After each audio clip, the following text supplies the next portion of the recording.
What's the ideal temperature to be running our engine at? Well, most people will be looking at the coolant gauge on the dashboard cluster because that's pretty much all the manufacturers have equipped most modern cars with. But that is a bit of a pathological liar, as we'll see in this video. What we should be looking at is the oil temperature, but what is the ideal operating range for oil temperature and why does it matter? The coolant is running a different path inside the engine and goes through a radiator where it's exposed to the outside air and cools down.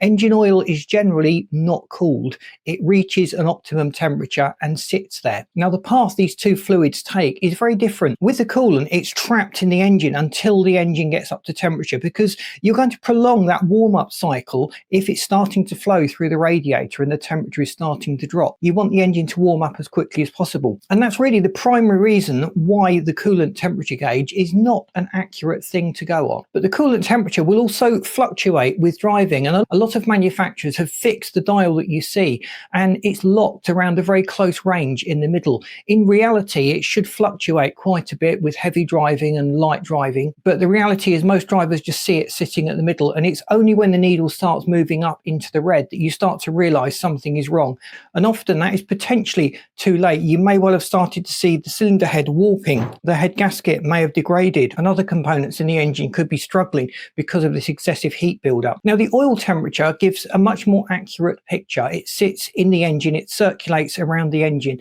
and it maintains its temperature much more than the coolant. What is the sweet spot? Well, most engines will run somewhere between 90 and 105 degrees Celsius. Yes, we're using Celsius in this country. Please adjust for your local temperature scales. Modern engines, or most modern engines, can run at about 110 to 120 degrees centigrade without complaint. When we start going beyond those upper limits, we start to see problems with the oil. And it's fair to say most cars are built around a target oil temperature of 90 degrees Celsius. Well, oil has to lubricate the engine. It requires a certain amount of heat so its viscosity is correct to bond to the metal surfaces and prevent them from rubbing against each other. Now, we talk about the shear point. This is the point at which the oil film breaks away, and as the oil gets hotter, it's more inclined to shear away, and if you're running the oil too hot, it's going to shear much more quickly. That's a very much oversimplification of the subject. Different oil formulations resist shearing in different ways.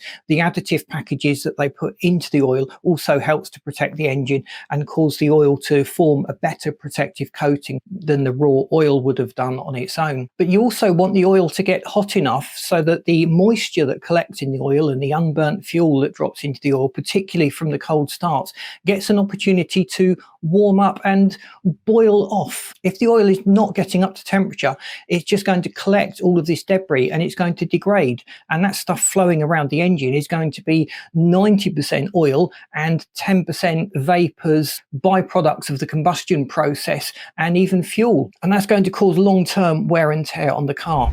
It's good then to get the engine up to temperature as quickly as possible and just to keep an eye on it, make sure it doesn't go over.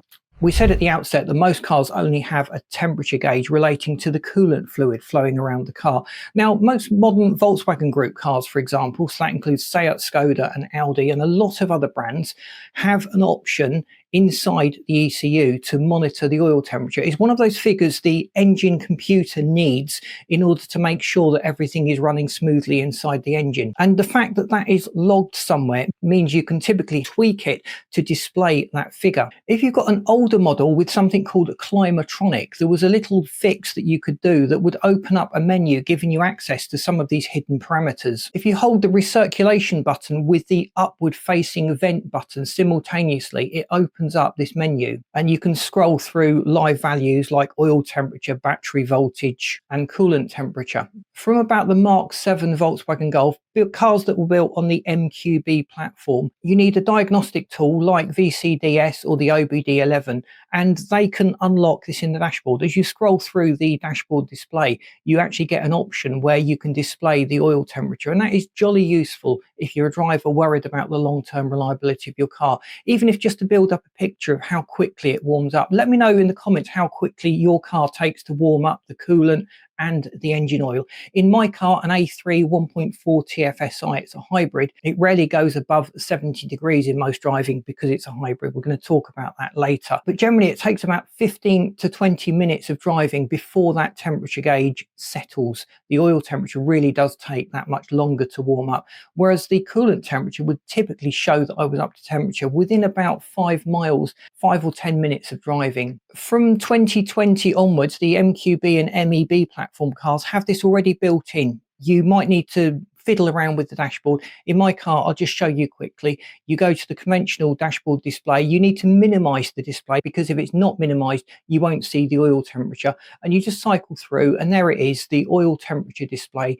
And although it's digital, it does give you an idea where the car is sitting. And as I say, most of the time it sits about 60 to 70 degrees. But when I've done a lot of driving on the combustion engine, it will sit quite happily at 90. And if I noticed it going above, I know to back off a little, or perhaps there's some problem going on in the engine that I need to pay attention to. The ideal temperature range then varies from car to car. We've spoken about hybrids.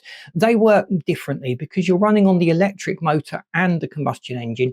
They're actually designed to operate in a much narrower operating environment when it comes to temperature. The oil's been very carefully specified. The components inside the engine have been very cleverly manufactured for this unusual operating environment to maintain the long-term reliability and longevity of the engine. If you have a turbocharged petrol, the TSI, TFSI, or generally any turbocharged petrol engine, you'll be looking at the 90 to 110 degrees centigrade. A diesel tends to be a little cooler. You're still looking at 90 to maybe 105 degrees centigrade as the operating temperature. Interestingly, diesel exhausts tend to run colder than petrol, but diesel engines themselves do tend to run a little bit hotter, but they operate in a much narrower RPM range, and they're much more solidly built. They're more effective at containing that heat because they need to contain that heat for the combustion process to take place, because it's a compression ignition engine. When the engine does a DPF regeneration, you will notice that temperature spiking up. The engine has to run hotter to initiate the burn process inside this particulate filter. Where we use the car also matters. If you had, say, a Golf R or an Audi RS model and you took it out on the track, you would typically see 100 to 110 degrees centigrade, and it may even get up to about 120 degrees centigrade, which makes sense.